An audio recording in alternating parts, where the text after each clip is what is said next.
Okay, so happy week 3, social workers. This week we're gonna talk a lot about trauma.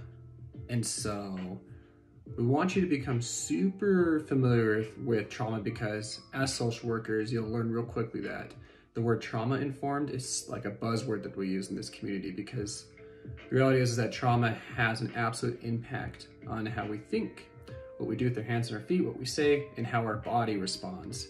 And so this week is all about that stuff. And so big takeaway for this week is to understand what the stress response system is.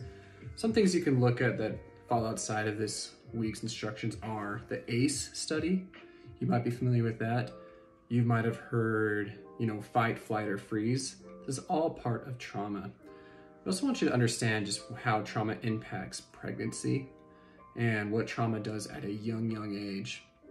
Another thing we want to understand is that though trauma is something that's experienced individually, trauma has an impact on communities. That being said, we're going to have a discussion on what Hurricane Katrina did to an entire community. So I'm really curious to hear your thoughts about that stuff. Then lastly, just want you to go back to last week's discussions and just provide an individual response to the other threads. Just a quick 1 to 2 minute reflection on that. So I'm looking forward to hearing your responses and have a great week.